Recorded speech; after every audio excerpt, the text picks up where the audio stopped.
Go. Oh my God. Welcome to the Geek Boutique podcast, guys. You are not seeing quadruple. You are seeing the Geeks and Company together for the first time on the podcast, our special Halloween edition. Jen, Rob, JS, and me, we are going to be talking about our top horror villains of all time here on the podcast this week. We are live on Instagram. We are live on Facebook. We are live on YouTube. We encourage you guys once again, get your asses on over to YouTube and join us live there. That helps with the algorithm, helps get our channel out to see more people and get more eyeballs on it. And yeah, you also get to see us in high def. Well, you get to see Jen in high def. I don't know that you want to see the rest of us in high def. You get to see Jen. I don't think you want to. That's definitely better. Somebody get me a mask. We've already got someone there. Hello, all beautiful faces right there. Says Noah. Look at that. Oh, I know who that is. That's Freakish Workshop. I recognize that beard anywhere. Well done, sir. Well done. Thank you Freakish. How you doing, bud? Good. How you doing? With me this week, guys, of course, I've already said, down here on the podcast and then like over there on the Instagram Live, it is Rob the Bad Guy. Hi, Rob. What's going on? That's weird. Sir? Rob's not there at all on Instagram for me. Well, trust me, I'm here. What's going on, everybody? Of course, JS Belanger, who is in this down corner over here, and then like over here on the podcast. JS, you've never looked better. How you doing? Thank you. I'm doing well. How you doing? I am wonderful. We fought a little bit of a bout of the vid, and it hit me with a little bit of fever. And then the fever kicked my ass, but it also kicked the vid's ass and said, you ain't staying here. And the vid said, you know what? I don't want any of this. And it left. Awesome. So I didn't actually get sick, which was fantastic. But man, was the fever messed up. I got a fever. And the only prescription. Oh, our buddy says JS cleans up nice. I agree. Well, thank you. And then joining us for the first time in this format, we have dragged her into some of the lives from the con floor, but in this format, producer Jen, also known as what is your official Geeks and Co title again? I keep forgetting. Creative director? No, director of operations. Director of operations. I think she's been promoted. You guys know her as producer Jen. Jen, how is it going? How does it feel to be on your first ever Geek Boutique podcast here in this format? I'm excited. I'm excited to put you guys in line. It is so hard to sit downstairs on my phone, biting my tongue, and then I wait for y'all to wrap up, wait for that man to come downstairs. And then I tell him what I think. This guy knows what's up. Just call her the boss. Yeah. Forget titles are not necessary. We'll just call her the boss. Guys, this is it. Roberto from Arius Legacy Creations joining us on the Instagram too. So yes, absolutely, guys. We've gotten there's 4 or 5 people now that are joining us through Facebook and YouTube. So that's fantastic. Please, obviously, feel free to join us on the Instagram as well. JS, I'm going to turn things over to you if you want to kind of get the ball rolling, what we're going to be doing this week. And so I think we wanted to keep, the top 10 hype train going. We've done a couple of top 10 episodes now, and hey, we've had a lot of fun. We've had a lot of discussions in the chat, which is amazing. We love the discussions. So we're going to keep it going with Halloween being around the corner. Obviously, we are doing the top 10 horror villains of all time. You know the score. So listen, guys, before we get started, I know Jeff already said it, but for the people that are watching still on Instagram, guys, go check us out on YouTube. It's in high def. It helps the algorithm. It helps the podcast. And like Jeff was saying, you're actually going to get to see the list, the actual list. Here's the list. So, again, thanks to producer Jen for putting together something a little bit better than just a plain old Word document. So we've got the list. Top 10 horror villains of all time. Guys, we usually have a set of criterias that are defining of what the top 10 is going to be all about. As Noah is asking, how do you define horror, though? How do you define horror? Well, I mean, oh boy, how do you define horror? Now we're getting deep because I'm still trying to define a horror villain. If we go all the way down to what is horror, you know what? I will let Jen start on what she thinks her criteria are. She's the expert on the horror, guys. That's why she's here. So you tell us what the main criteria is of what would make horror and what would make a horror villain. Oh, We God. are Don't put her on all the in spot. trouble if I'm the expert. I think, and we talked about this over the last couple of weeks, actually. We can talk about maybe how we got here. And this is how you guys had some list, and Rob shows up at your house and said, Jen, we can make a better list than that. And I said, hell yeah, we can. But what do I know? I don't know stuff you guys know. I know blood and guts, and that's about it. So that's how we're here. Horror for me is hard to distinguish from thrillers. So that was our big thing, is what's a horror and what's a thriller? And then once you get beyond thriller, well, what's a psychological horror? What's a psychological thriller? What's sci-fi? And so I think horror is more of a feeling we get as an audience, where we feel shocked, we are disgusted, there's blood and guts usually, which, you know, we dread and we disgust, and that fear and that feeling. And I think there's a lot of genres, especially thrillers, where you can have a little bit of both. So some movies, I'm not going to name them because I think we're going to touch on them in my list, where it can breach both. It could be a horror and sci-fi, and I'm not sure which one it sits in more. It could be a horror thriller and lean more towards thriller. I think for me, it's horror elements. It's, was I scared shitless? Did I get that feeling in my gut? At what point did I think, what sicko came up with this? That to me is what makes it horror. Now, we did talk before the podcast started, guys, is we are going to broaden the scope a little bit on this one because we've narrowed the scope on this one. We're talking about horror villains specifically. This isn't just the top 10 heroes across all media of all time or top 10 villains. It's just strictly horror. So because we've narrowed the focus of what we're going to be ranking, we've actually broadened the scope of what is considered a horror villain. So like, I think what we've done in previous podcasts and the previous lists, we kind of got there together. So I think we're probably going to do the same thing here. We'll just collectively decide what's going to be considered to be a horror villain, but we're not going to be as persnickety as we were, I think, on the previous ones, where it can't be this or it can't be that. Because we're only talking about horror. Is Predator a horror?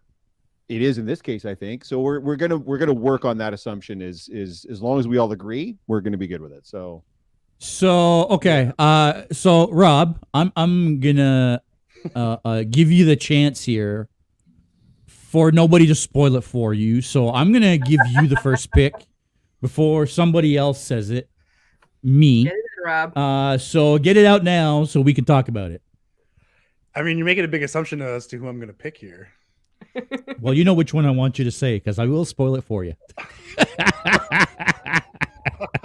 So you want me to throw Predator on the list? No, that's not at all who I thought you were. Oh, that's what I thought you were talking about.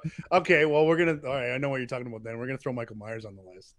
That's how we're going to be opening salvo. And if that's not what you were thinking, I'm throwing it on the list because it just came out of my mouth. Big boy. Big boy, right away. Right away. Why don't you show off that Absolutely. mask, by the way? We can't see it on neither the Instagram or the StreamYard for some reason. Yeah. Oh, there. There he it is. In the back. Hey. You can't see him. Well, you can't see him on the Instagram, but I Yeah, love see it that on mask. YouTube. Yeah, good old William yeah, Shatner it's a mask. fantastic, go grab it if you fantastic want, Michael but- Myers mask. Yeah, it's pretty good. You know, I listen, for me, Michael Myers is kind of the epitome. He's number one on my lists. I would have a hard time seeing how you could surpass Michael Myers just in the scary factor and the impact he's had culturally. Michael Myers, and I said this yesterday, and Jen will quote me, Michael Myers, for me, is the Patrick Roy of horror movies. The what? I'm Patrick sorry, the Roy, the goaltender. So nicely. Patrick Roy, the goaltender, I don't know. redefined Yeah. Is how that like the a position I don't know. of goalie was. Listen to what I'm saying. I have no idea what that is. Patrick It's with Roy. gravy and I don't- cheese. I love gravy and cheese. That's my favorite. I love it so much. That's good. Excuse me, sir waiter. Could I have the Patrick Roy? I He's don't. gonna kill you. Okay. Are you talking about Pat Roy, the goaltender? Is that who you're The talking about? goaltender. All right. So let's call him Pat Roy, like you called him. Roy. Pat Roy Yeah. redefined how you played the position of goaltending. Mike Myers redefined what it was to be a slasher movie. It's going to be hard, I think, to top. I mean, he's had more movies than anybody else. I disagree. So some stats. Let's just throw 13 Halloween movies. He arguably set the tone for slasher films to this day. Disagree. Okay. We can get into that. Yeah, well, we're gonna have to because I got some words on this, right? So they're still copying that movie to this day. 45 years, and so many franchises wouldn't exist without Michael Myers, perhaps including what's on JS's head. 100%. So my only two takeaways from that is I don't think he's the progenitor of the slasher film. I think there's another film and another guy that predates Michael Myers, without whom there is. I know who you're going to probably say. Without whom you probably would not have Michael Myers. In fact, I think they even use the same weapon. My only issue with Michael Myers from a purely horror perspective is that there's no psychology to it, but he's referred to as the Shape for a reason. Essentially, it's a coverall and mask. He's not speaking. He's not necessarily getting into your head. The only psychology is the fact that he's a guy that wants to kill people and his family or whatever. But the horror comes just from the imminent death and the creepiness, not from.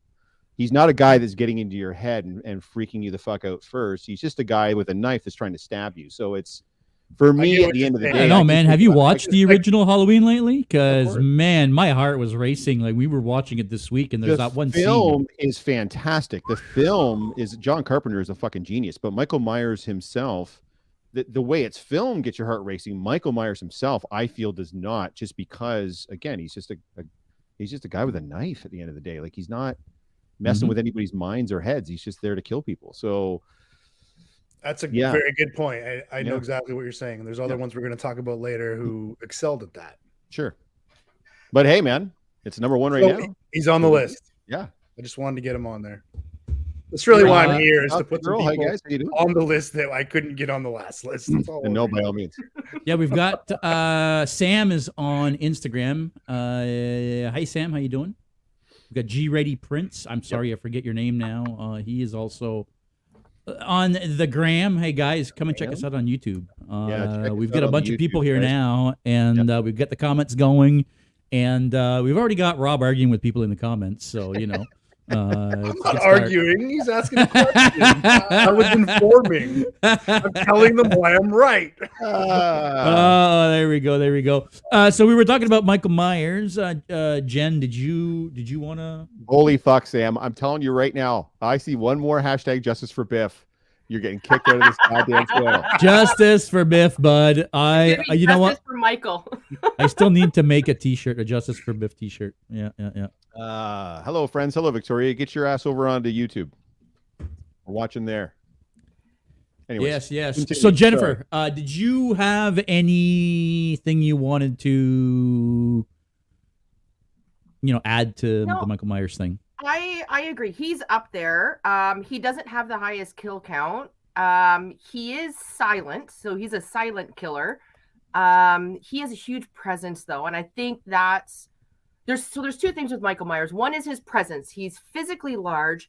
He's everywhere where you think he's not, and he's unkillable. Almost unkillable, but I mean, no, he's unkillable because he's still technically alive. So. I mean, he's a beast. He's not my number one, but I think he's up there. I think there's one or two that could beat him. I would love to see, instead of a Freddy versus Jason, I would like to see Michael Myers take on someone. I would love to see a crossover with him. For sure. For sure. I think why.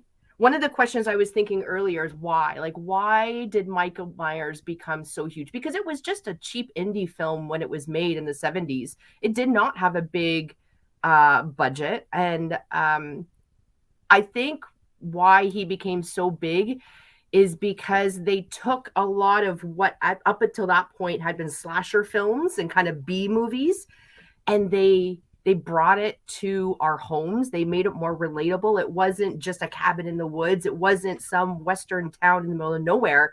It was the house down the street. And I think that made it more relatable. They put a mask on him that really, when you look at the mask, is not grotesque. It doesn't have blood and scars and stitches. It's a very plain, disfigured William Shatner mask. So I think in a way they made it more relatable. Like, this could actually be a killer next door. And I think that is what made that genre and Michael Myers explode. So in terms of popularity and the effect on pop culture, he's top 3 for sure.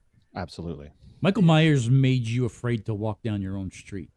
He certainly made you want to lock your door at night. Yeah. Right? And it's okay. He'll still find his way in. Let's not forget too, you are talking about, John Carpenter is who directed the first film. And even though it was a low budget film, John Carpenter is a masterful filmmaker. So not only do all those points resonate, but the film itself, even for a low budget indie film, is shot and done so well that even as some of the subsequent films were not as good, you can still build on that first amazing movie, which I think you're going to find is fairly common with a lot of these, is that first look is what really grabs you for a lot of our picks. And then as subsequent things come out, maybe they're not as good, but it just reinforces what you've already seen and know.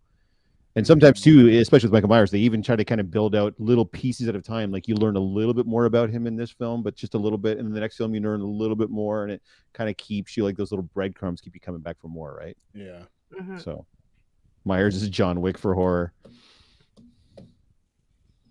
Yeah, I mean, it's hard to argue, right? He's unstoppable, right? That's the thing also about Michael Myers is doesn't matter what you do, he just keeps coming. He always keeps coming, right?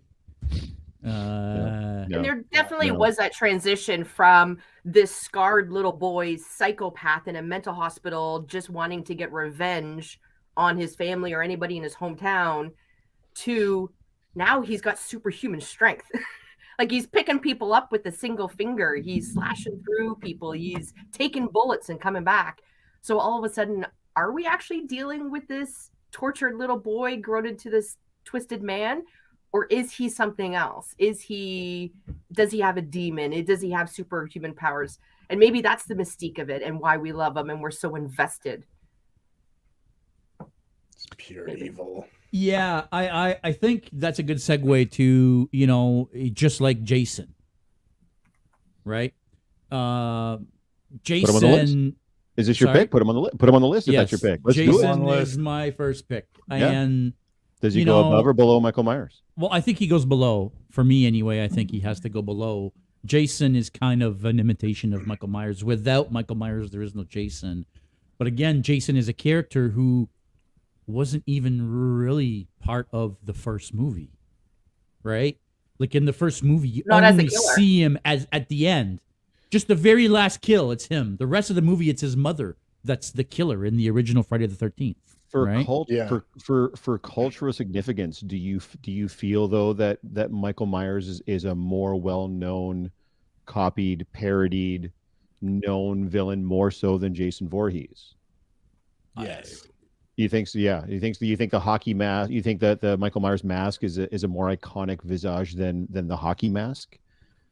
I feel like that's a good question. Yeah, I feel like Jason is a wannabe Myers. You're not wrong, guys, and JS is absolutely right. Without Michael Myers, there is no Jason Voorhees. But as far as impact goes, I don't know, man. Friday the 13th and Jason it's just so it's been parodied so many times as a video game, a very popular video game that came out. And so I was doing a little bit of research, and Jason Voorhees has an MTV Lifetime Achievement Award. That's what I mean. Like, wait, say what now? There's only 3 fictional characters they gave a Lifetime Achievement Award to. One was Godzilla, one was Chewbacca, and one was Jason Voorhees. Wow. So that hockey mask, man, I'm telling you, like, it's so crazy relevant. Like, it's Jay, as soon as you put that on, nobody needs to tell anybody what you're doing. Like, it's Wow. Okay. So you guys are saying he goes above. Okay. I mean, I don't know, but he's certainly in top 3. Okay. I mean, he hands down has the highest kill count. He has Michael Myers for kill count for sure. Yes. But even like when you look at like Scream is essentially like a lot of like the rules that they talk about for like getting killed in a horror movie come from the Friday the 13th movies, more so than the Halloween movies. You know what I mean? I would argue that Scream, especially the beginning of the first one, is more based off of Halloween, the first Halloween. But... He's talking about like if you have sex, you're going to get killed. That was very much from, well, I guess it was actually from both genres or whatever, but it's the whole like the phone aspect of it. Right. The call from a stranger. Both movies started the same way. Anyway, Thor is worthy of saying Myers than Jason, and then William Antler saying Jason is the all-time horror icon. So, are we have another one of those like Joker, Darth Vader type things? I think so. I think so. Kind of interchangeable. Yeah, I'm fine leaving it like that for now. I'm not going to invest too much time in arguing. All right, number fine. 1 and 2. Okay. All right, whose turn is it? Who picked the first one? That was Rob, and then it skipped to me. So if we're going this way, and then so that would be Jen. Let's go, producer Jen. Jen, are we going number 1s? Am I putting in my number 1 now? Is this? You can do whatever you want. There's no rules, Jen. Do whatever you want. Okay, my number 1, and I talked about this earlier on Instagram, and nobody guessed it. Nobody touched on it until we sat here, and Jeff blew the whistle on me. My number 1 bean spiller. Top horror villain of all time, and I'm going back to the top villains of all time who should have been number 1 is Dracula. I want to suck your blood. We have a bean spiller, guys. I will die on that hill. Dracula is the number 1 horror villain of all time. He beats everybody on any criteria you want to pull out. Go on, pull out a criteria. I bet you Dracula will beat. Ashley agrees with you. Dracula.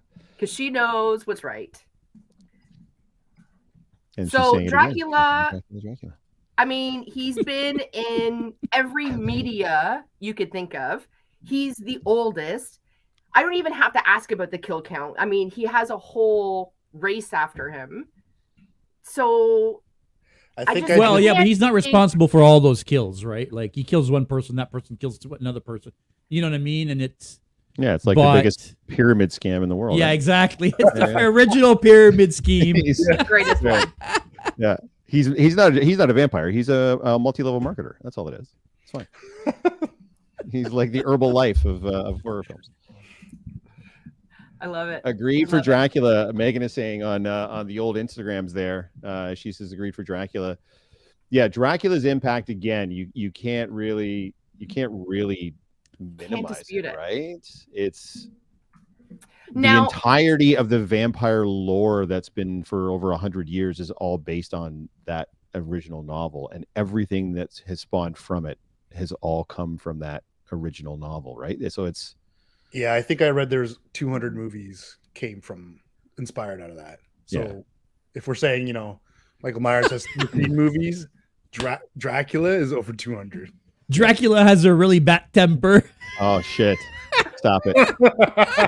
Erica Adam it's that native guy is online, and he made another joke earlier, and I missed it. I was going to say it. And Thanks, Dad. Erica on Instagram is saying, my only question is if he's a villain or a monster. And I know you've just joined us. So we've decided for this one, we're kind of, because we've narrowed the scope of what we're rating, because it's top 10 horror villains, we've kind of opened up the criteria more so. And I know you guys were like really, really, really hardcore about the criteria, but we're not going to get as caught up. If we agree that it's a villain from a horror franchise, then that's what we're going to go with. So I know that's going to grind your teeth, but you're just going to have to grin and bear it with us. So.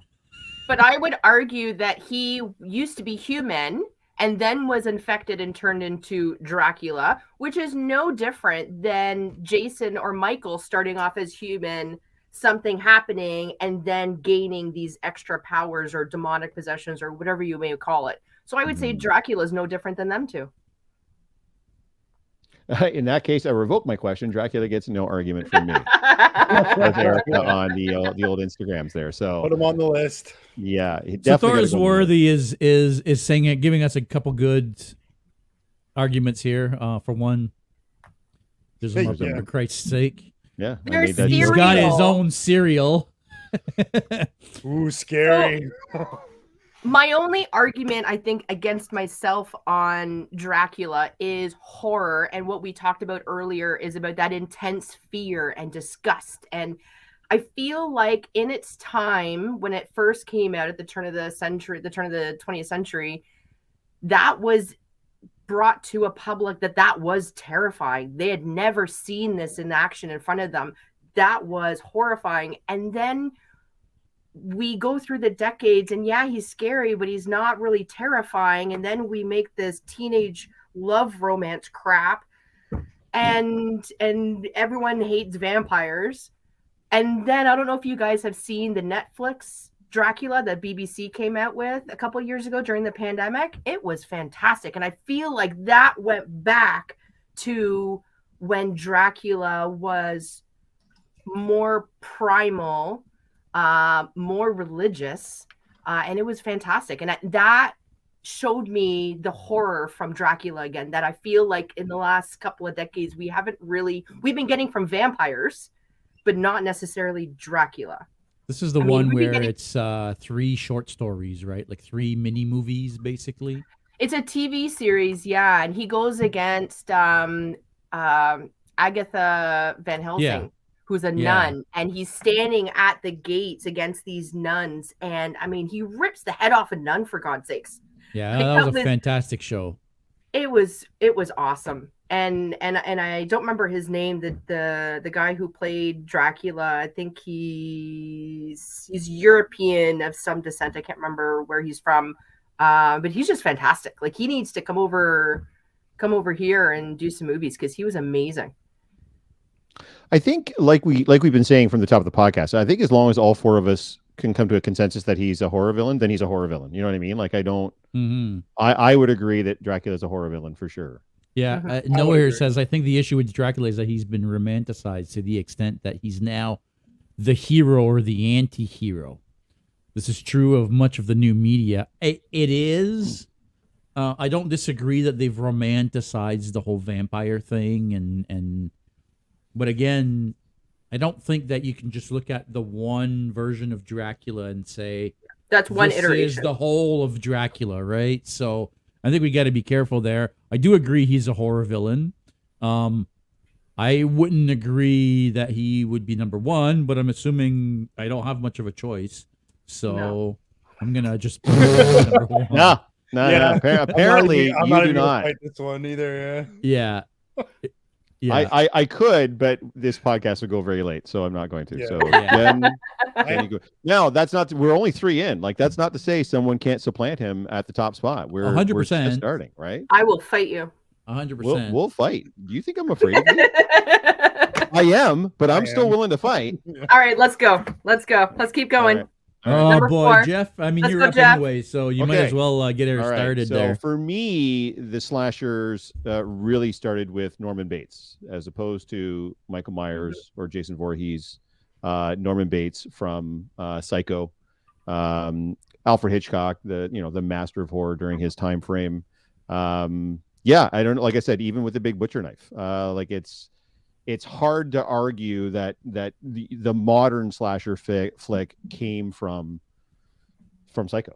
That's like, not only did you get all the psychological things in Psycho, which I think are very important, his relationship with his mother, him wearing the wig, the whole 9 yards. But yeah, just that the way Hitchcock shot horror in general was just so atmospheric and so put you in that spot where people wouldn't shower after watching. So they were afraid to shower after watching that movie. And to this day, you get people that will still make references, or it gets parodied all the time, where someone will yank across a curtain and they've got like a banana or whatever, and they're like, ee! Like, it gets parodied constantly because of how iconic that film and that scene was. And that's all Norman Bates. So I think that's my pick anyway. I think he should be on the list. I don't know where he goes, probably below the other 3, but I think it's important to realize that we wouldn't probably have Voorhees or Myers without Norman Bates. I think you're right. To me, that's when slasher started, was with Psycho, for sure. However, I would argue that Psycho would be more on my list of top horror movies of all time. and I think it's beautifully shot and it's very well written. However, I don't think he is the face of a horror villain in the sense that if you showed his picture to anyone off the street, I think you're going to have a lot more people not know who he is. I don't think he's as popular. I think the shower scene is very popular. I think the music, the that's more popular. I think the film itself is very popular and as a horror, but I don't know if he would be my top. And I fought myself with this. I don't think Norman Bates, would be a top horror villain only because you lose that. I'm not sure his face and his doing is really at the forefront. I think music and cinematography are what made that movie. I think the TV show Bates Motel helped with that a lot. It was quite a popular show. So I think that helped bring the focus back to Norman Bates himself. I think anybody from our era, if you show a picture of Perkins, everybody says, well, that's Norman Bates. But you're right. In new media, you probably wouldn't get anyone under 30 may not recognize him. 100%. I'm not disagreeing with that at all. So Bates Motel was kind of a waste of time cycle. It was great. Yeah, it depends. I know people that absolutely love Bates Motel. So it's just, it's to each their own, right? But yeah, hey man, he can go all the way down to 9 or 10 at this point. I mean, now he would be 4.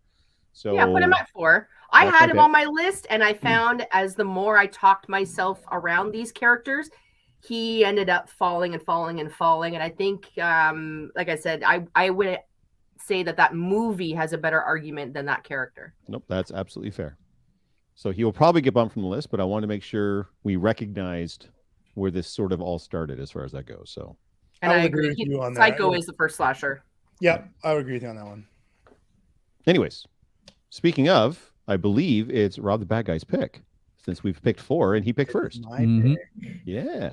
Okay, so this is where we can't get too hung up on the criteria.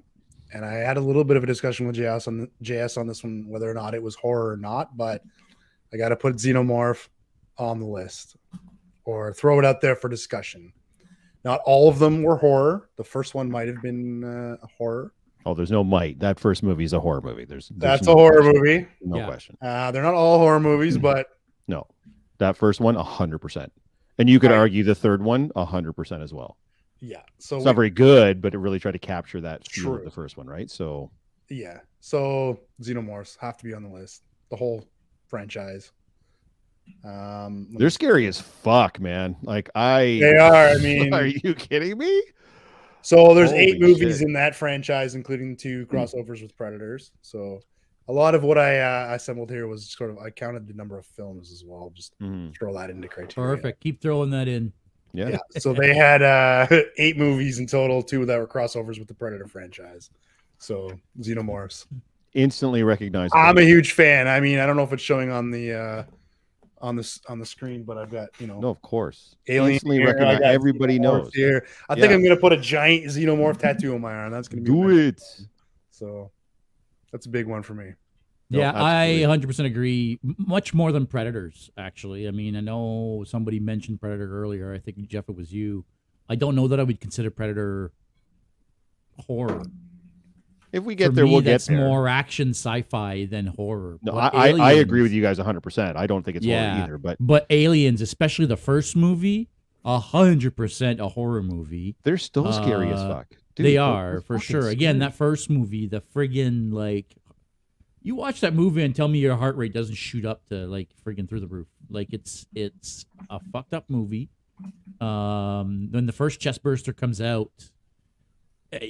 you don't know what to expect. Like it just comes out of the blue, right? When you've never seen the movie and that happens, it sets the tone for the rest of the movie, for me anyway. In fact, they didn't tell some of the cast, in particular the supporting cast, how much blood was going to be involved with John Hurt and the initial chestburster coming out. So when they're getting covered in all this arterial spray blood, the reactions you're seeing on their faces are real because they weren't told it would be that much blood and it would spray out all over the place. So when the people that are in on it are looking that scared and fucked up, I think, I think you've done a pretty good job. So yeah, no, put them on the list, man. I would probably put them at 4th. I would underneath the top 3 there. Underneath here? Yeah. Yeah. Are you good with that? I'm good with that. I'll be better with the English spelling. Oh, Alien, like Patrick Roy.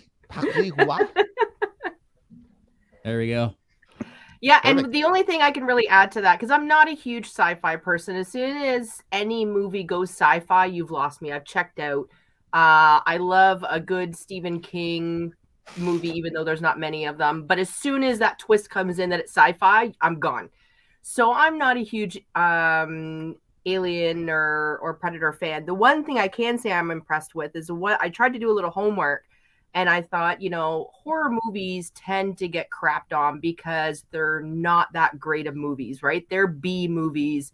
The industry Alien was not a B movie. Sorry?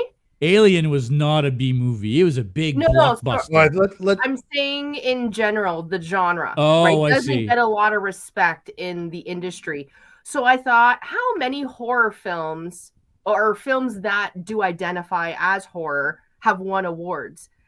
Alien and Aliens are the only horror movie or movie that identify as horror that's actually won Oscars each movie. Like that franchise has won twice. There's only like 12 movies that have ever won Oscars. Alien won it 1 year, and then Aliens won it another year. Do you know what they won it for? Was it fucking dope? Yeah, so Alien in 1979 won for Best Visual Effects. And Aliens in 1986 won for Best Sound Editing and Visual Effects. Okay. Which I think is a huge feat because in an industry that shuns them, I think that's pretty impressive. So I will give them that. Smokey Jam on Instagram is asking for a recap of the list here. So for our Instagram people, we got Dracula at number 1, Jason Voorhees at number 2, Michael Myers at number 3. We have just put the Aliens or Xenomorph at number 4 and Norman Bates at number 5. And the list grows. Halfway through. Yes. All right, so who's next, Jess? Oh, I'm next. You are next. I can't believe this one hasn't been said already. We're already at number 5, and Frankenstein's monster hasn't been mentioned at all. I know Frankenstein's monster's not, a big slasher type, character, but for me, he stands in the same realm as Dracula, right? It's one of those stories that's so old, that stood the test of time, that has been retold hundreds of times and has been spawned into a bunch of different types of movies, like William here is saying, Chucky, who is a direct, basically, correlation or direct spin-off or whatever you want to call it, imitation of the Frankenstein's monster. I feel like it spawned its own genre of horror films. So again, I don't know where Frankenstein goes on the list, but I think he belongs on the top 10. I think so. Don't everybody speak up at once. All right. I'm good. Go ahead, Jen. I think he needs to be on a list. I don't know if he would be on my top 10. I think if we were top 20 or 30, yes. The problem I have is the villains, and I don't see the examples of fear and disgust and killing and gore and shock from Frankenstein's monster as we do some of the other characters. I think there's too many other characters that we get that from that bumps him down. I think 60 years ago, he would have been on the list. But as far as impact goes, as far as cultural awareness goes, again, it's one of those things where it gets referenced ad infinitum all the time. There's you can't find a soul on the planet that if you don't say Frankenstein to, that they don't know what you're talking about.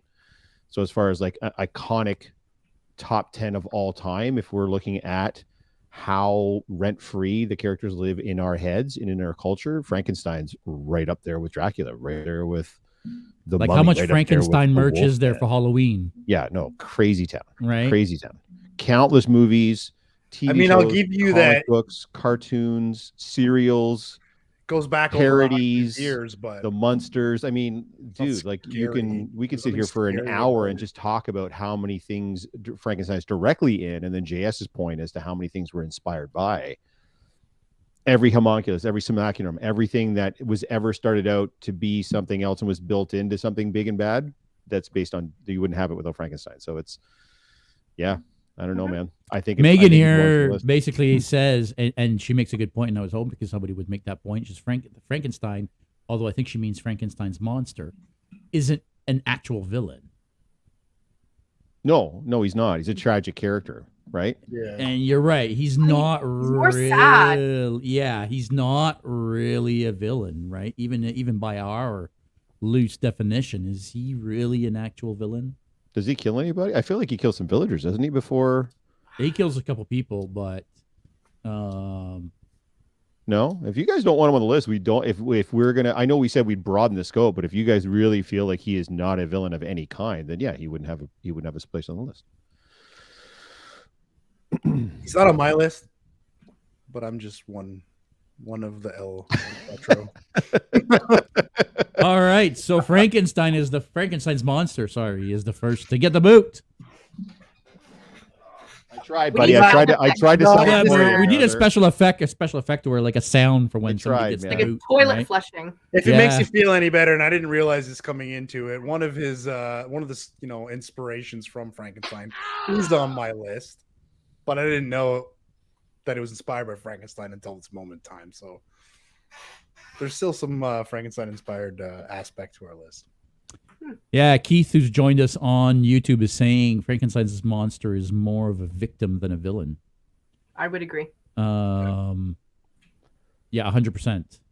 Just like Ultron. Yeah. Alrighty. Who's next? Jennifer. You are next. Aren't you next? No? No, I just chose Frankenstein. That got bumped off the list. I'm going to go with my next one. It's not my favorite one. I think it's an obvious one, but I'm going to go with my number 4, who is Freddy Krueger. Friday the 13th, or Nightmare on Elm Street, sorry. Good pick. Like he's got to be on the list. He's got 9 movies, so not as many as the other guys, not as many kills. But I think what Freddy did for me, and he was one of the first. Actually, I watched all the Nightmare on Elm Street before I saw Friday the 13th and Halloween. So that was one of the first horror franchises that I watched, all of them when I was younger. And I thought it was so psychologically messed up that this villain could kill you in your dreams. And it's such a simple concept. But I remember when I was younger thinking that was so messed up. I can't even go to sleep. Which I thought was fantastic. However, I feel like Wes Craven put in this weird comedy angle into those films and that franchise. And for some films it worked. It didn't work for me. Like as soon as Freddy makes one of those jokes, like the wet dream joke, you've lost me. Like I go from being like, oh my God, what's going to happen to wah, wah, really? So I love Freddy. I love the concept. He's not my number 1. I would put him lower on the list, but he's in my top 10 for sure of all time. And I would argue to all the Fan Expo and Comic-Con folk who have seen some graphics, the only horror character who's represented on the Fan Expo Unite logo is a Freddy hand. So I would argue he's got to be up there because out of only a few iconic hands, Freddy is one of them. So to me, he's in the top 10. Where he falls in that top 10, I could be a little fluid on that. I would agree with that. You're right. He had 9 films, TV series, novels, comic books. He would pass the Robbie's grandma test. He would pass my kid's test. Too many iconic things, right? The hand and the glove, the fucking rhyme. Yeah. 1, 2, nursery rhyme. He's coming for you. You know what I mean? Like, there's no fucking way. So, dude, I get what you're saying with the jokes, but he's on the list and he should be pretty damn high. Like I would put him under Myers and above the Xenomorphs if it's me. Too iconic. I agree. If you're 30 years or older, you know who Freddy Krueger is. Yeah, I agree. You can't even argue his cultural impact. It's massive. We all went to school singing that rhyme. Everybody of the past 2 or 3 different sort of age groups knows who that is. There's no question. So even the fucking sweater, like, dude, he's got to go on the list. I would say number 4 personally, but what do you guys think? I would agree. He is my number 4 on my list. Bumped Alien for that one. Yep. Yeah. And I agree. I mean, nobody's doing sexy aliens for Halloween. They're doing sexy Freddies, though. You're right. You can still do it, Rob. You can still do it. I feel like there's also, I get what you're saying, Jen, that the comedy took you out of it, but the comedy made him different. You know what I mean? The comedy, the one-liners is what set Freddy from other slashers apart, for me anyway. Yeah, killed you in your dreams, and that was neat, but it was the one-liners that made it fun. For me anyway, right? It wasn't just a scary slasher movie. It was a fun, scary slasher movie. You know what I mean? So I don't know. But I agree, number 4, 100%. William Antler is one of my favorite characters. Sorry, he's one of my favorite horror movie characters. Yeah, he's amazing.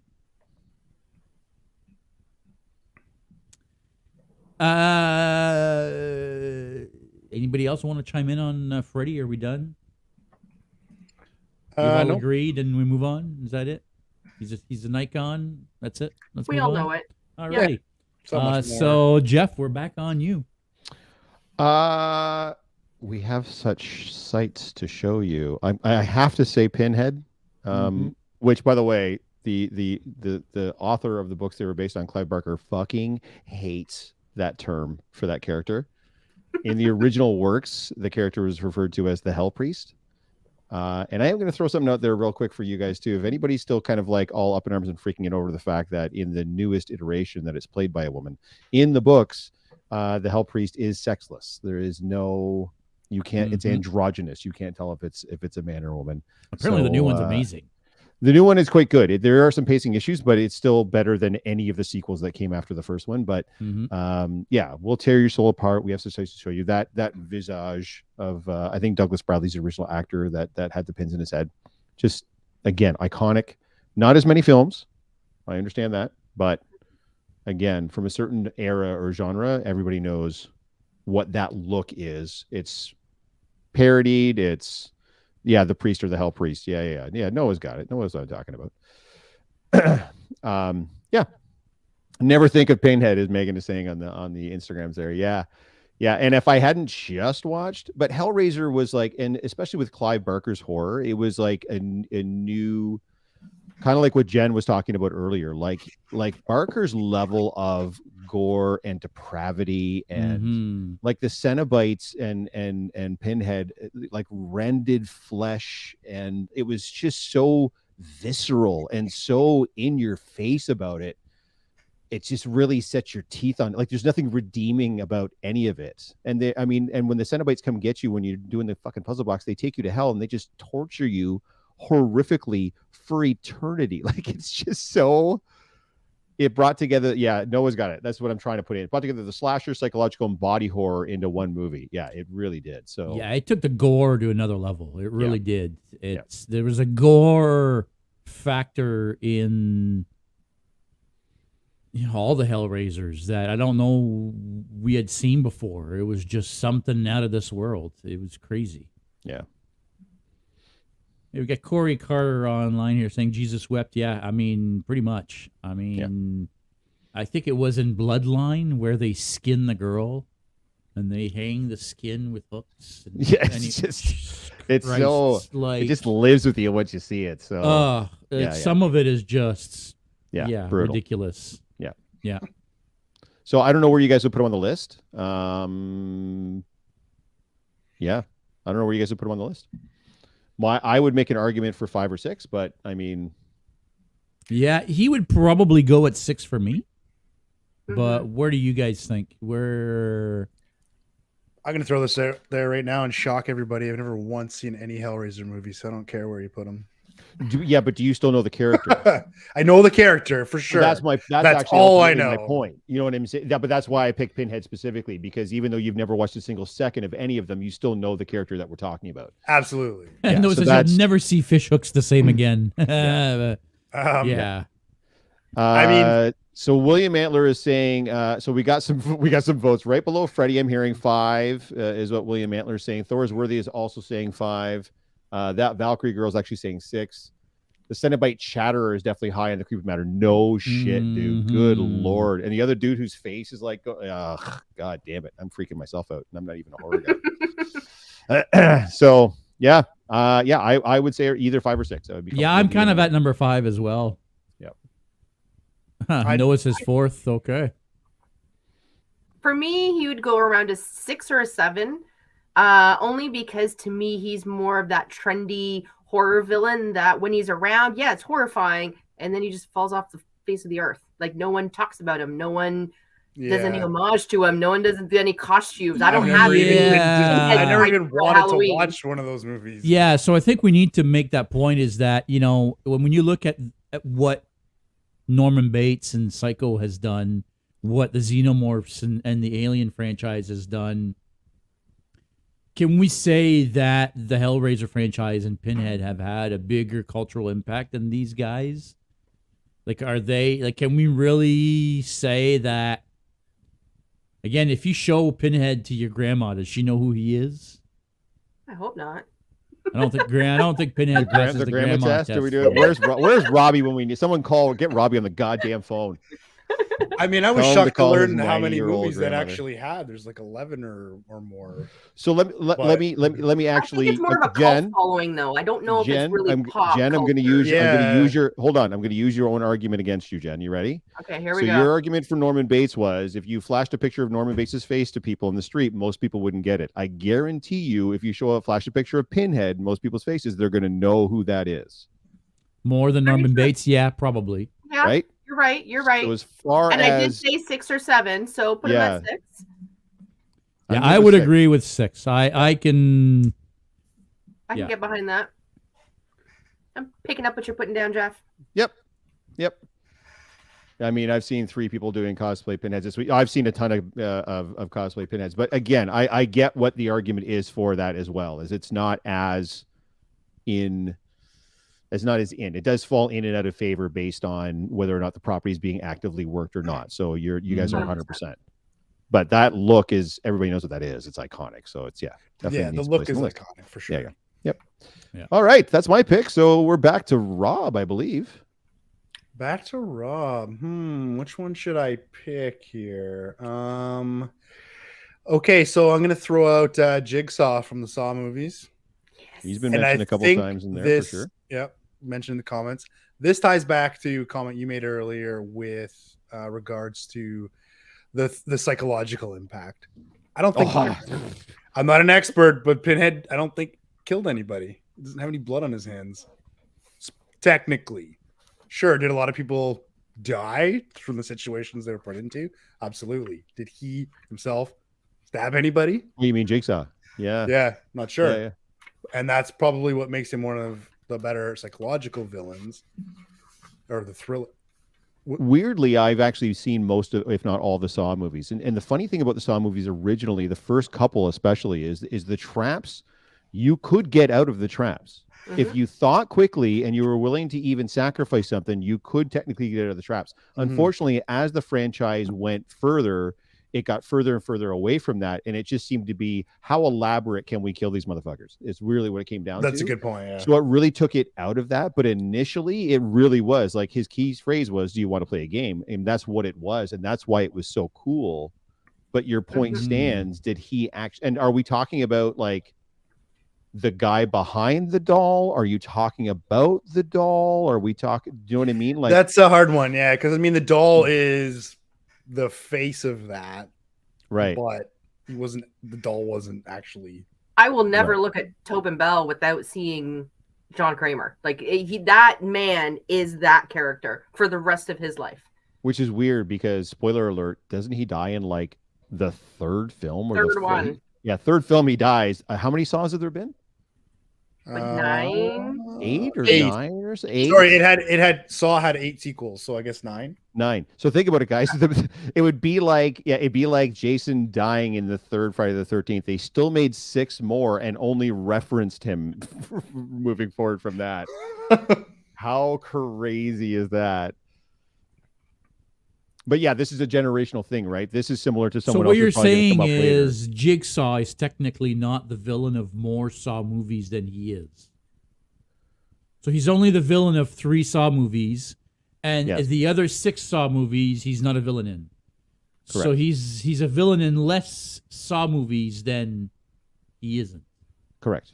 He's the inspiration for those that continue his work, but it's not him.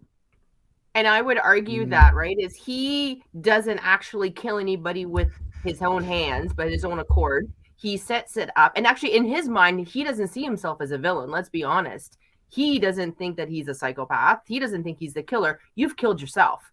He's put you in a situation where he's asking you to kind of check your ethics and your morals at the door and say, you know, if you don't respect your life, then you don't deserve a life. And you're going to be dying at your own hands. And like Jeff said, you can get out of this trap, right? And so I think there's some elements where I don't think he thinks he's a villain at all. I think he feels like he's more of a vigilante than anything. But I would argue he still created those traps. Like he's still 100%. Of course. Yeah. He that's his reasoning. But, you know, unlike our other like Dracula and Jason and Michael, I'm going out there to kill you. I don't think Jigsaw sought to kill people as more to teach them a lesson. And if you didn't learn your lesson, then unfortunately you don't deserve to live. That was his reason. Don't they both die in the first movie? No. Cary Elwes lives. He figures out essentially the trap. He figures out. Yeah, I thought they both died for some reason. No, he saws he literally he saws his own. He cuts his own foot off to get out of the trap. Yeah. So he ultimately has to make a sacrifice to get out, but he does get out. And it's revealed, of course, that Jigsaw's been in the room with them the entire time. So it's that's freaky, because he's you know, you think he's dead on the floor. Meanwhile, at the end, motivational aside, he essentially still tortures people. Like, even if you get out of a trap, you usually have to get out of a trap by like sawing off your own fucking foot. Like, he's still torturing people seemingly for his own whatever. Like, do you want to play a game? This isn't a game, motherfucker. I just lost my foot. Like, I'm 3 inches shorter on one side now. Like, what am I going to do? Like the law would not be on his side. Like, no. He's going away for life. No. Like, No. And that mask and the fucking tricycle and everything. Like, I mean, the puppet is the face of the killer. I think we have to agree that we have to kind of I think they're one and the same. Mash them together. Yeah. So now, where is he on the list? That's tough, because I do feel like the Saw movies are a bit moment in time too, right? For sure. I think, in my opinion, put them on the list at the bottom and see where it lands. Yeah, I would agree. Because I don't think it could beat what's on the list already, but let's throw it on the list and see how it goes. Yep, I would be good with that too. So 8. Yeah. A red swirl is iconic now because of Saw. Yep, you're right. And he's saying that too. Seeing as most of his traps are timed or self-regulating. Yeah, initially that's kind of how they started, and then, like I said, unfortunately, as the franchise grew, it kind of got away from that. It was just like, how cool can we make these gory traps killing people? So, Saw is above Bates. You're entitled to your opinion, Noah, but it's our podcast and our list. So I've got a mini rant to go on about the Bates, but I don't know if I save that for the end. We'll see who else comes on. No, by all means, on the list first. Yeah, he'll probably get bumped off, so you can probably. It's not so much the character; it's the inspiration for the character, right? It's the inspiration for the character is so many villains, but. You mean so many villains are inspirations from Norman Bates? I agree with you. Anyways. No, from Ed Gein. No, I know. Yes, from what? From actual killers. Yeah. Ed Gein, the actual real life serial killer. Yeah. Inspired so many of what might end up on this list. Yeah, no, for Whose pick is it? I believe it's who picked Jigsaw? That would be Rob. That would be me. So it's my turn. Chucky. Yes. We talked about him a little bit earlier. I mean, of course, Chucky is just a transposition for Frankenstein or transposition for evil possession of any kind of doll. There's Annabelle. There's a bunch of dolls that have been possessed. I feel like Chucky is not only the original possessed doll, but for me was always the creepiest just because of how he looked. Right? I mean, when you've got a doll like Annabelle that is made to look creepy is one thing, but when you look at Chucky before he starts killing people, he looks like a Cabbage Patch Kid in the time of Cabbage Patch Kids, right? The Cabbage Patch Kids were huge. Listen, how many people did you know that had Cabbage Patch Kids after watching Chucky? They wanted nothing to do with those dolls. Oh man, I got some dolls in the other room and that my wife got from a friend, and they're old dolls. I don't want nothing to do with them. Like fucking, I'm scared to go in that room. You bet your ass. You bet your ass. That is a real horror villain. You bet your ass he is. So, am I the only guy that found the Chucky movies just ridiculous? Like they got 100% ridiculous. Yeah, and they got more and more ridiculous as they went. Doll. What do you like? It's a foot and a half off the ground. Like who gives? It can't run. Why? How is? Sorry. Oh, he runs all right. Yeah, but I mean, come on, man. I watched an interview with the director on how he talked about how they had to raise the whole setup to make it more realistic that you're fighting off this doll. And I think we achieved that. And I'm like, but did you? So dumb. Did you really? And by the way, I just want to say I love Brad Dourif, the gentleman that voices Chucky. Brad Dourif to me is an icon all on his own. He's a Canadian actor. You mean the original movie Chucky? Voice of Chucky, yes. Yes. Just what an iconic guy in the roles he's played. But honestly, I just found that it's buy some baby gates and baby locks is what Noel's saying. And just take the damn thing. Yeah, I just found it too ridiculous. And kind of what Jen's point was about who are we talking about? Freddy Krueger is the comedy element was there too. But because it was already not like a scary proposition in the first place, I figured the comedy really did seem like it was just comedic at that point. You know what I mean? As opposed to with Freddy, where it was just part and parcel of what they were doing. I don't know, man. I'm going to leave this one up to you guys because I would not put Chucky on the list personally. Yeah, Mark Candell here says Chucky is an ambush predator. Most of his kills aren't about going toe-to-toe. No, it isn't. You're right. Chucky always ends up killing you in the least expected possible way, right? Which was kind of, again, part of the almost made it even funnier sometimes, in how he would kill you, right? Chucky is completely ridiculous. Same with Gremlins, right? Another one that was funny, but you can't deny the impact that Gremlins had in horror movies, right? But top 10? No way. So you think at this point Chucky goes below Jigsaw? I think Chucky's an honorable mention for the popularity. But in terms of like top tier villains, he wouldn't stand a chance. No, there's no way. Wow. Okay. Fuck Chuck. All right. Okay. You know what? You got some good points, but again, I'm going to agree with JS here. I want Chucky on the list. There was 9 movies there. We'll just see how it lands, right? Yeah. He has his own TV show. Yeah. Mark Hamill is the new voice of Chucky in the movies, for crying out loud. He had a wife, for Christ's sake. He had a wife. Bride of Chucky. Jennifer. Bride of Chucky. Jennifer Tilly was the voice of the Bride of Chucky, I think, or whatever. Yeah.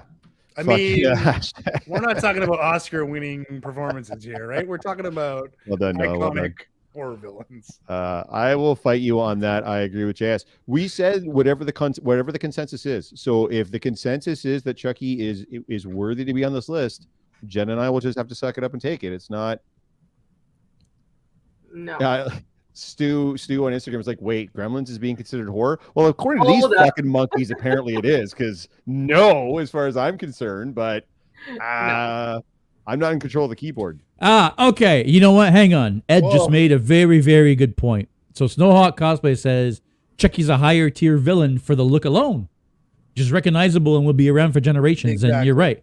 He's another one where, he may not pass the grandma test, but I mean, he probably would pass the 80% grandma test, I would think. He would pass the grandma test, yeah. Terrible. All right, he's on the list. Look, he's right there at number 9.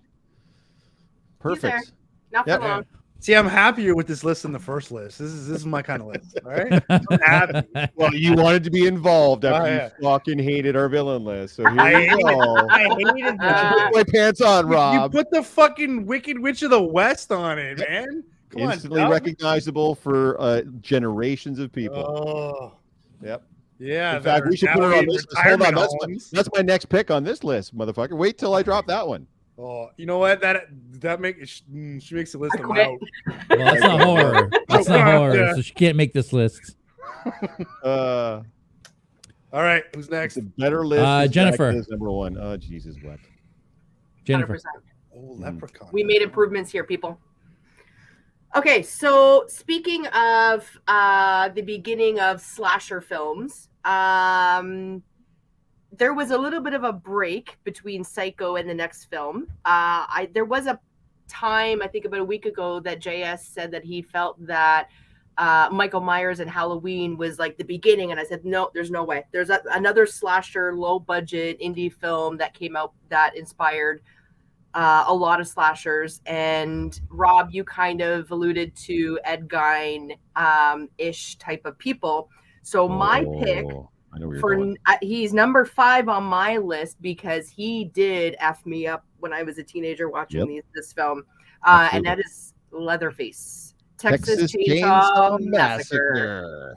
This is hands down what really got me into gore. Like, when you look at a film and you go, what like sick and twisted person came up with this? That was Texas Chainsaw Massacre to me. And it has inspired a lot, very similar. I had to educate JS this past week on my friend Rob Zombie.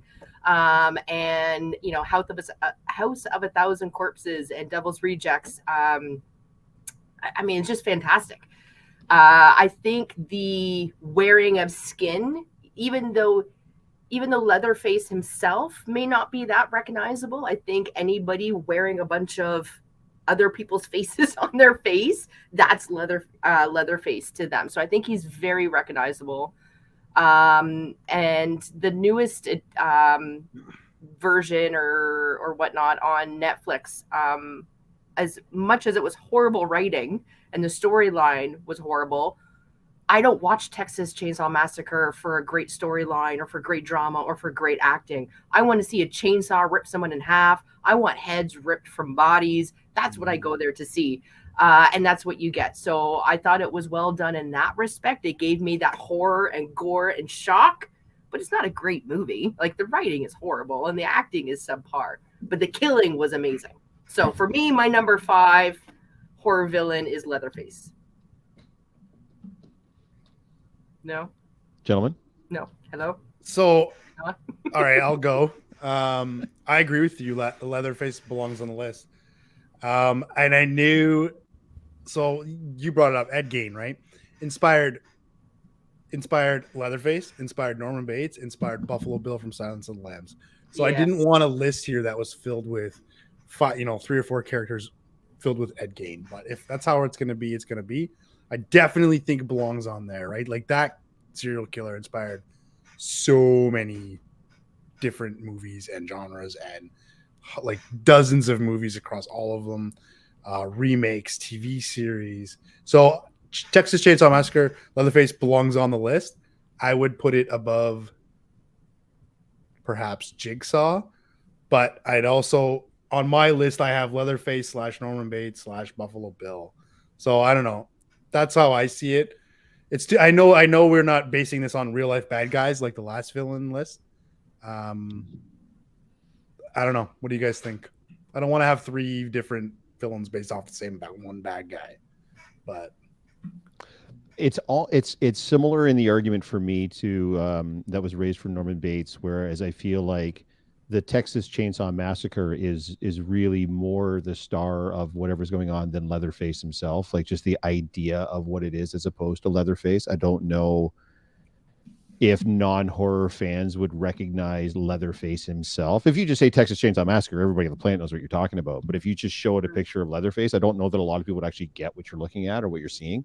So I think the idea is iconic and transcendent. I don't know if that specific character is.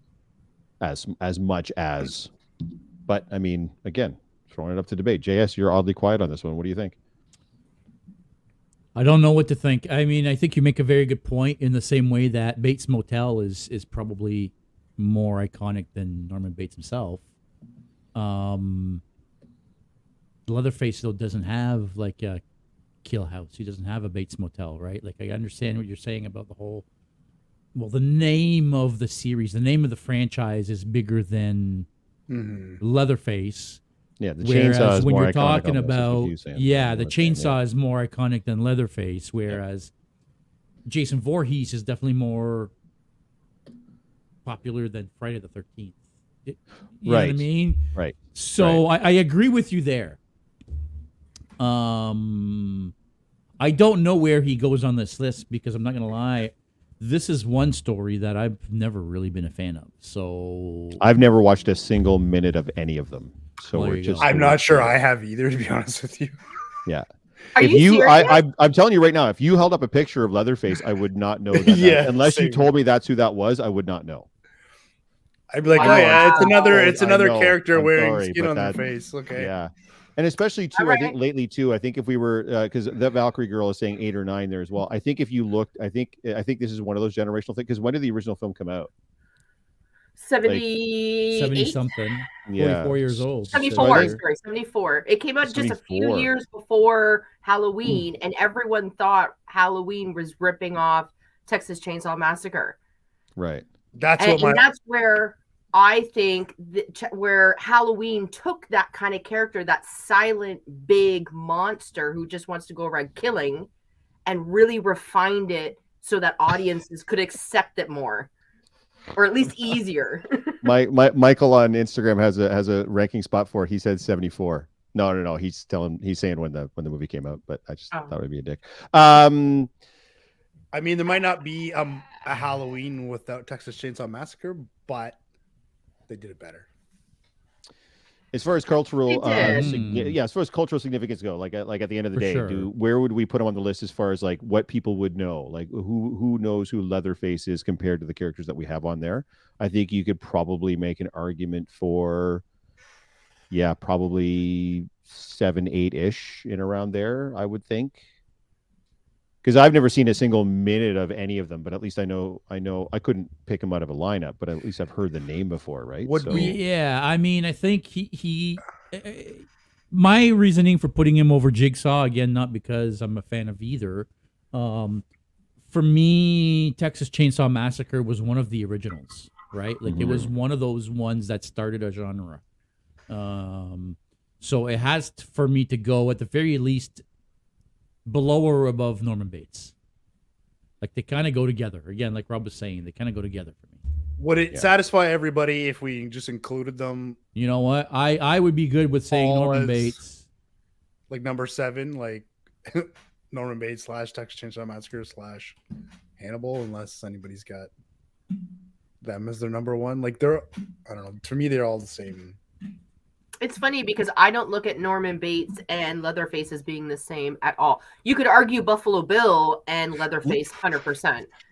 But I don't. Full transparency, I don't think I've seen Texas Chainsaw Massacre beyond 1 or 2 of them. Yeah, they're very Maybe much not like Norman Bates. I just know they're all inspired by the same So, Yeah, I Norman mean, Bates is called Psycho for a reason. It is more of a psychological thriller with some killing in it. Texas Chainsaw Massacre is not. Texas Chainsaw Massacre is it's gore. a big old It's fat gore gore for the fest. sake of gore. Yeah. They want you to throw up. It's a little child abused with cannibalistic family, grows up, wants to kill anybody and everybody who comes near his family farm. And any chance he gets, he's chopping someone up or chainsaw. It doesn't even matter who. So complete psychopaths. Whereas I feel Norman Bates is more of that psychological mental illness, a little bit of a family element. Definitely a little bit. But where Leatherface is all about the gore, right?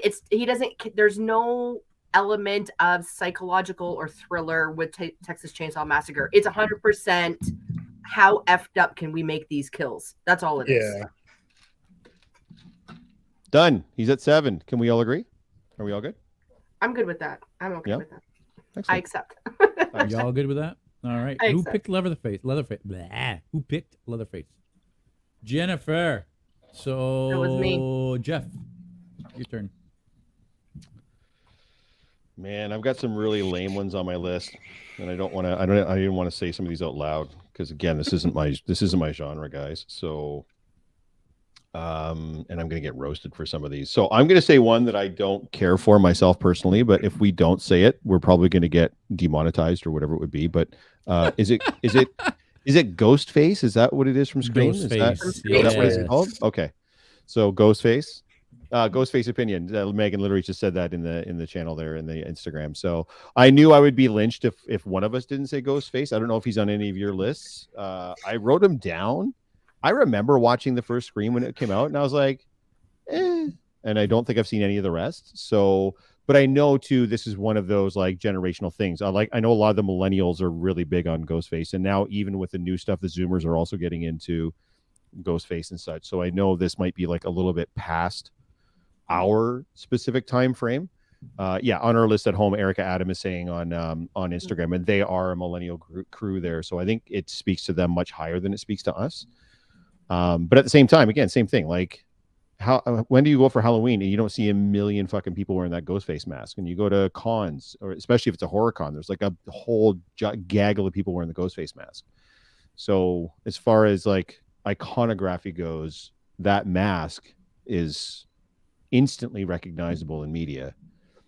I haven't even really seen much of it, and I know that mask when I see it. It inspired an entire rift of parody movies and scary movie. So I mean, Ghostface is on my list, and if you've seen some of the pictures we were posting from the Cosplay Alliance meetup at the Pumpkin Farm, we had a Ghostface there, right?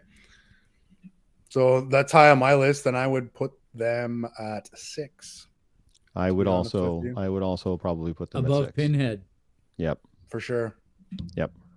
Wow, that's like I told you, I've never God. seen a Hellraiser movie, but I've seen all the Scream movies. I wouldn't put it at 6, but I get why it would be put at 6. So, yeah. Jen, any arguments for? No, I'm okay with it. I mean, I had Ghostface as number. He just dropped off. He was number 11 for me.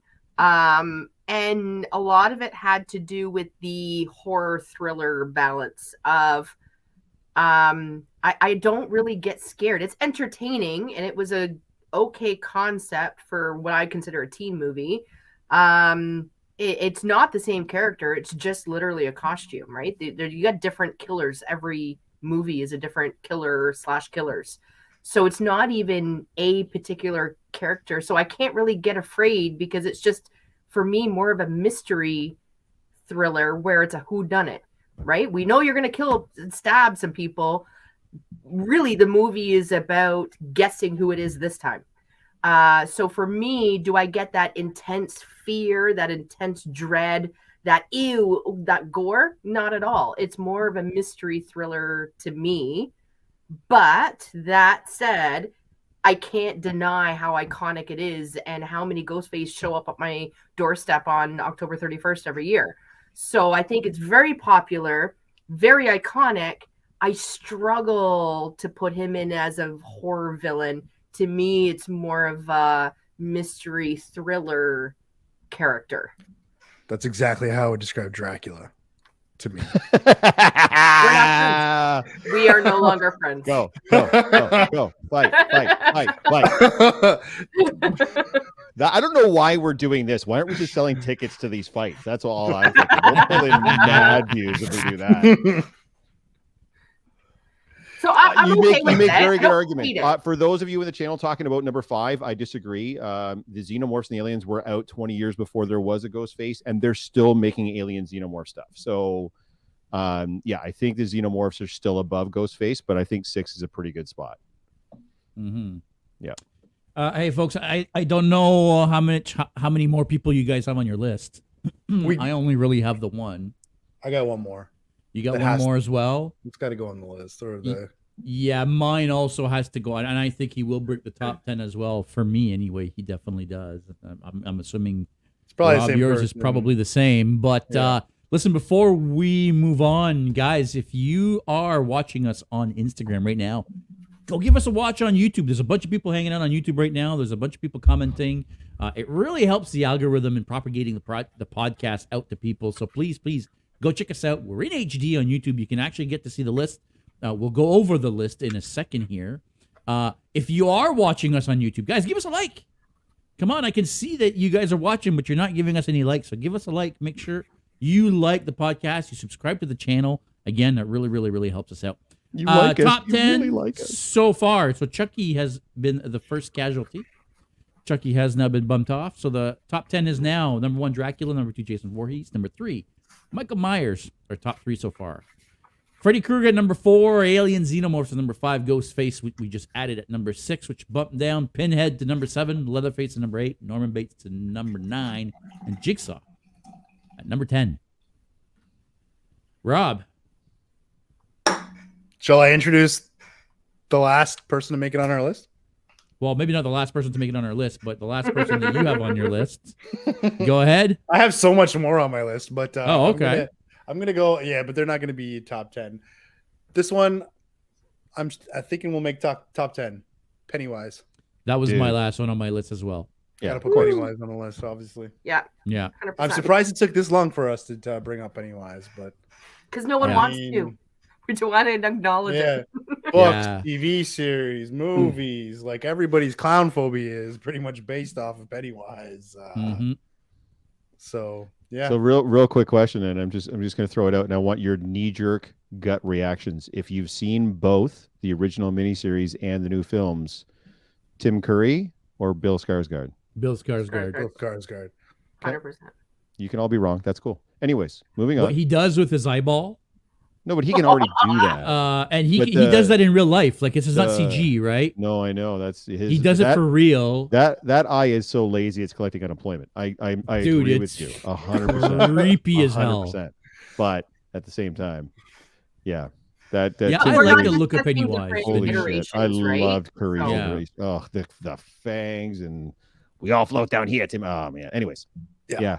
Great, by the way. I'm a huge King fan. On our villains list, I mentioned one of King's literary villains that did make it over into TV and stuff, but never got what Pennywise got, which was just that freaking the fuck out of people, right? Mm-hmm. Yep. Yeah, he needs to be on the list. Yep. So where do we put him? He was number 7 on my list. Yeah, for me, he might even go as high as number 5 for me. I would be okay at 5 or 6. For me, Pennywise, I'll say this. I read the book. I'm not a big book reader, guys, okay? I'm going to tell you right now. I don't read a lot of books. I used to read a lot of comic books, but actually full-blown books. I wasn't a big reader. It was one of the first full books that I read. And it freaked me the fuck out to the point that I didn't want to watch the original miniseries that they had come out. It freaked me out too much. And then I watched it, and oh my God, it was so good. I was like freaked out how good it was. But the new, especially It Chapter 1, oh my God, it's so freaky, and it's so grotesque, and it's so creepy, and the jump scares are there. And I don't know. Pennywise for me is iconic. Again, like you said, everybody's clown phobia basically comes from Pennywise. I think it's hard to argue. For me, he's high on that list. I would probably put him at 5. Culturally, I can see why you'd put him at 5, but I'm going to put him at 6 myself. I would also vote 6. Okay. Yeah, I would vote 6. All right. Well, I guess I get it's overruled once again. No. It's super close. Yeah. Okay. Well, then convince me. Well, you don't have to. We don't need to. Oh, God damn it. Democracy. Yeah. What the hell you think this is? A cheerocracy? Come on, man. I mean, I am the one in control of the keyboard. That's so, true. You know, I could just erase. Good Lord. I know. All right, guys, I'm going to skip my turn because he was the last one on my list. So, Jen, I'll defer back to you. So I'm going to mention 2 because we can talk about both of them and speed this up. The only 2 that I have left on my list, and I'm not sure if they're going to break the top 10 or not, would be Hannibal Lecter. Mm-hmm. And I don't know how you want to call it. I have it written down as the devil / Reagan McNeil from The Exorcist. Right, The Exorcist. I had The Exorcist written down too. Yeah, because I don't know if she is technically really the villain. Really, it's the demon or the devil. That's the villain. But really, she's the face of it, right? So to me, that's kind of one character together, one of the same. So they round those two, Reagan from The Exorcist and Hannibal Lecter, round out my top 10. So that's 9 and 10 for me. Hannibal Lecter, I mean, he's a complete sociopath. And we were talking earlier, I mean, there's books, there's movies, they made a TV show. And again, one of those very few horror films that have won Oscar. Actually, not only has it won Oscars, it is the only horror film to actually win Best Picture for an Oscar. So I know we're not talking about horror. Silence of the Lamb won Best Picture? It did. It won 5 Oscars, actually.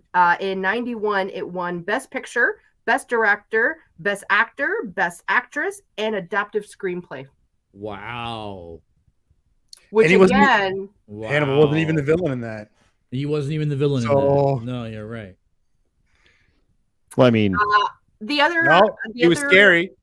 He does wear a guy's face to get out of jail. He was scary. I mean, he does. Right. We're not saying he's not a villain. Some dudes. I know he's not the main villain. I know, but he's not the main villain of. Listen, it puts that ties back. No. I'm just playing again. I get it. I'm just saying. Tie back to what you're saying. What made him scary is the psychological, like the story. Oh, of course. Was what made that. Yes and no. So if we fast forward to Hannibal. That movie, if you remember, I remember very clearly because I was almost afraid to go see it, but I did.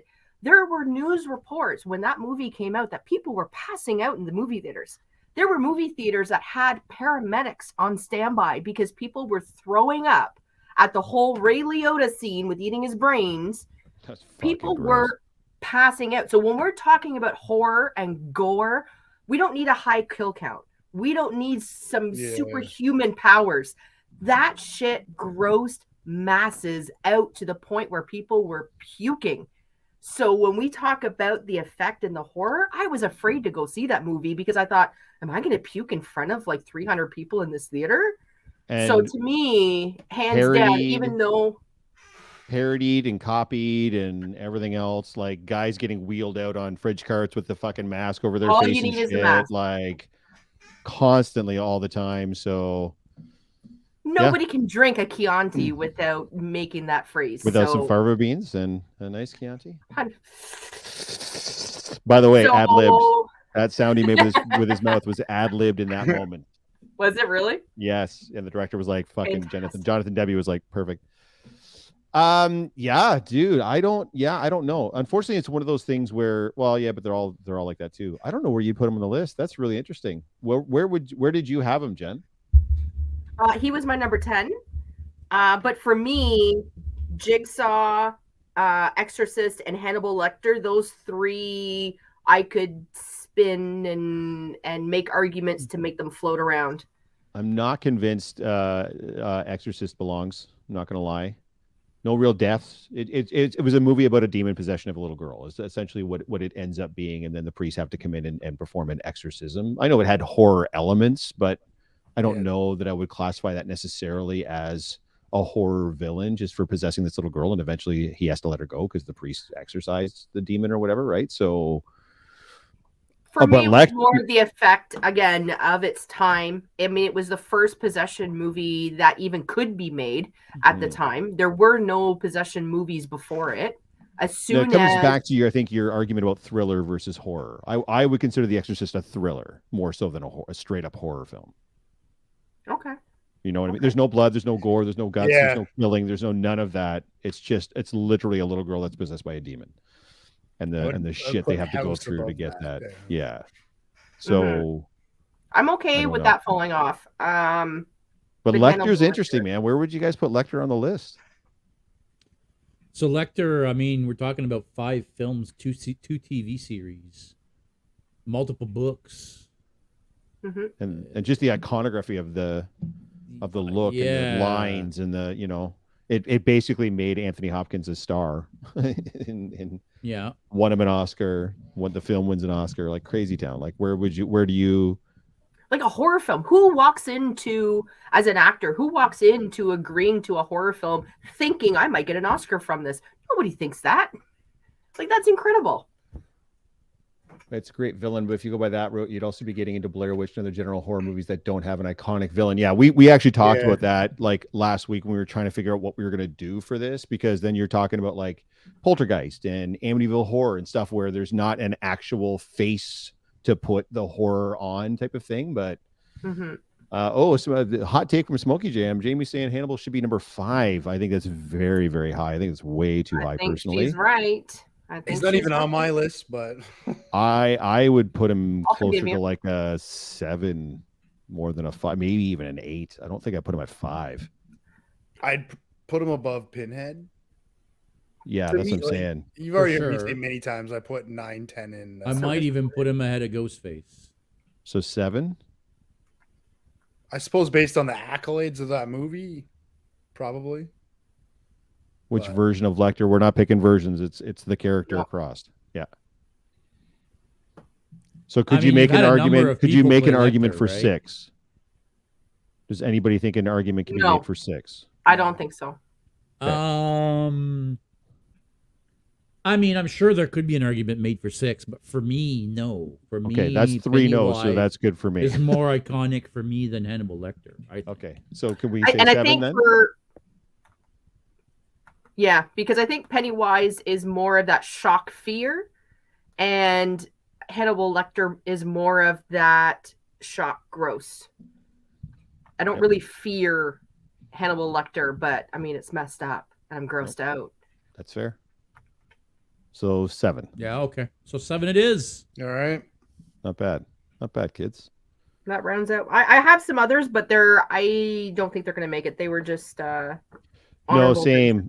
I'm only going to mention like one more, just because it really freaked the fuck out of me as a kid, both reading it and then watching the film. Christine, and I know it's weird because it's a car, but it just.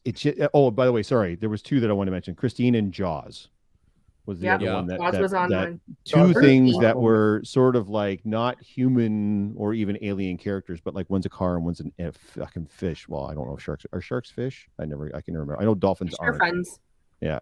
Yeah. I mean, literally, people wouldn't go swimming at the beach because of Jaws. The reason, by the way, I don't know if you guys know this or not. The reason why modern movies today are called blockbusters is because of Jaws, because people were literally lining up around the block to see Jaws. And that's how that term blockbuster came to be, because of that fucking movie. The music is iconic. Again, it's hard. It's just a shark doing shark shit. I mean, it's not like Jaws never felt like a horror movie to me. You know what I mean? Right? It does. No. It made people afraid. It scared the shit out of people. It made people afraid to go in the water. So I think it still scared people, but it scared people because it's a force of nature more than anything else. Yeah. Right? Mm-hmm. And same with Christine, because I know it's essentially like a car that's been possessed by a ghost, and that ghost is now like killing people at the behest of whoever's driving it. I just want to mention Christine because as far as all of King's works go, other than Pennywise, that car scared the holy fucking bejesus out of me. Mm-hmm. And the way John Carpenter shot that film with that car putting itself back together again freaked me the fuck out. So again, honorable mention, doesn't even go on the list anywhere at all. Blah, blah, blah, blah. But Jaws is a weird one, and I wanted to at least throw it out to you guys. But now that we've talked about it, I kind of agree. Yeah, the scene where he's first standing there and he sees Christine put itself back together in the barn. Dude, I'm getting goosebumps thinking about it right now. That's a fucked up scene. Crazy. It freaked me out as a kid for sure. Jekyll and Hyde in honorable mentions. That's not bad.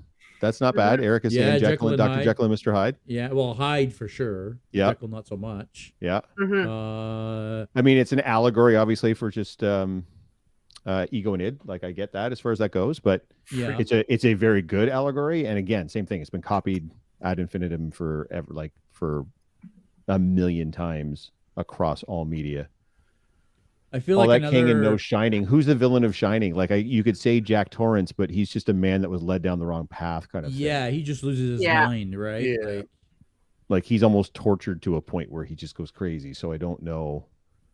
I did have Jack Torrance down as an honorable mention, absolutely, but Me I too. don't know that he makes a top 10 list. Yeah. Mm-hmm. The honorable mention I want to throw on there is Robert Stack from Unsolved Mysteries because he scared the shit out of me more than anybody else on this list. All right. Robert Non-fiction. Stack from Unsolved Mysteries. Fucking perfect. Again, he's not a fictional character. We can't use him. Sorry. right. He's no good. He's Yeah. out. He's Jack out. was misunderstood, says Michael Icon. I agree. Jack Torrance was definitely misunderstood. One that seems to come back a lot that I'm surprised nobody's mentioned is Candyman. Yeah. He's definitely worth an honorable mention as well. I don't know that he's necessarily making the list, but Candyman is one that has been iconic over the years. I mean, what's his name? Todd? The guy that plays Candyman. Oh, Tony Todd was the first one. Tony Todd. Yep. I mean, he made the character. Candyman was amazing. So William Antler here, Thor's Worthy. It is, I believe it. William Antler is Thor's Worthy, right? No. No. Wild Blood is William Antler. Thor's Worthy is. Okay. Yes. You're correct. So William is saying, what about the iconic werewolf? So there are all the monsters, right? You know, the werewolf, the mummy, The Invisible Man. The Invisible Man. Yep. I feel like those all fall in line with what we were saying earlier for Frankenstein, right? Where are they really technically horror villains? I don't know. I mean, they're iconic. They've been around forever. They've been reproduced. I mean, the werewolf spawned. I mean, hundreds of movies. It spawned a whole genre again. You know. Does that make the top 10? Not for me. I don't think so. And again, same thing. A tragic character more so than anything else, right? Like for my Potter fans out there, go look at Remus Lupin. Would you consider Remus Lupin to be like a horror guy? Of course he's not. He's just essentially an innocent victim that for 3 days out of every month he can't help but turn into a monster and do monster shit. Like it's. I don't think that makes them a horror villain. I saw someone mention Carrie a couple of times as well. Same kind of argument. Carrie's just a victim, essentially, at the end of the day. Like she's just someone that was pushed too hard for too long and had like a secret power that she ended up sort of unleashing. But I think a lot of people watching Carrie are kind of rooting for Carrie by the end of that film after all these bullies were treated her as like such a piece of shit. So I don't know that. I love Carrie. The book is fantastic. But I don't think I would classify Carrie as a villain per se. She's too much of a victim and just lashing out at those that were being pieces of shit to her. So another one I haven't seen mentioned at all is Damien. I don't know who that from The Omen. From The Omen. Cool, not top 10, but cool. Again, no, probably doesn't break top 10 for sure. Not on my top 10, but I haven't seen him mentioned at all in the comments. I think we're pretty solid here, boys and girls.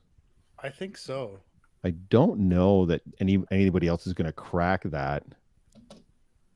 There's tons of great, movies and franchises, but I'm not sure if we're going to crack this list. Yeah. No, we can go top 20, top 30, top 50 and include all of those, but I cannot rack my brain on who could hit this top 10. All right, who wants to recap? I'm happy to. So for our Instagram viewers, guys, the final top 10 list. Number 1 is Dracula.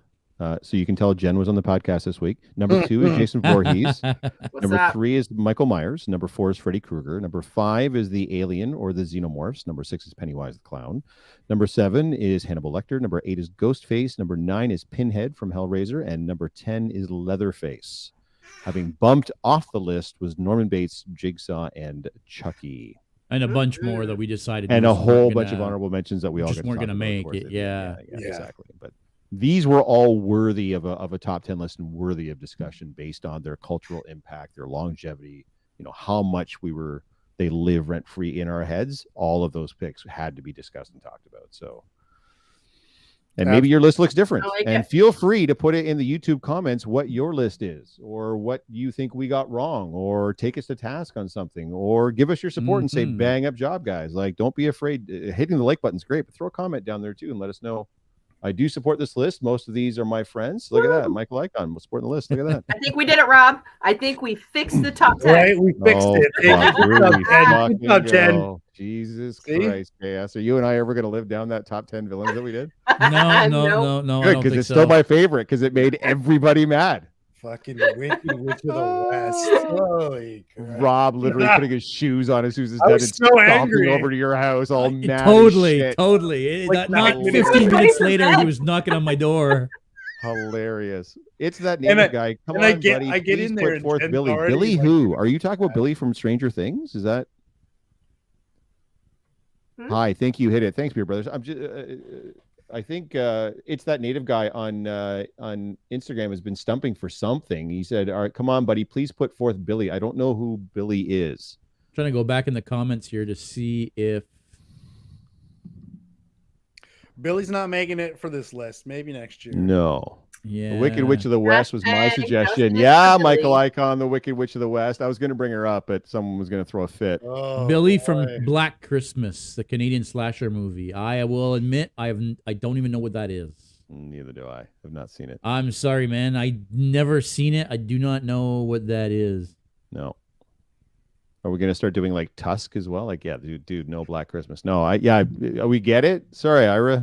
None of us know it, so we can't. And if none of us know it, it probably means it's not going to crack a list. I mean, I could have said Krampus, but Krampus probably wouldn't have made the top 10 either. So, No, I think we're solid here, I think folks. we're pretty solid here. Hey, that guys. number one's pretty shaky, Good but job. yeah. Number one, I mean, I don't know that I agree pretty with number spurious. one. That's just I'm to not- keep the peace, if you know I what think I mean. so. Exactly, I think so. exactly. Yeah, I'm not. Yeah. The boss is here, guys, so we got That's to right. tread The boss lightly. is here. We got to appease her. I got Dracula to number 1, so I can Yeah. retire. I'm never doing this again. I'm leaving on She's just top. like, mic drop. See you later, Mic bitches. drop. I'm out. Guys, it's Halloween. What are you guys up to? Are you guys doing anything good?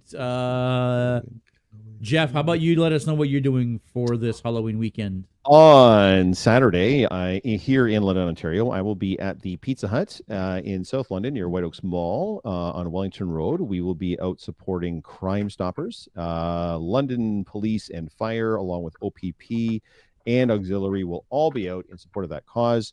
Free candy given out. They're doing a lunch buffet. All they're asking for is a $5 donation.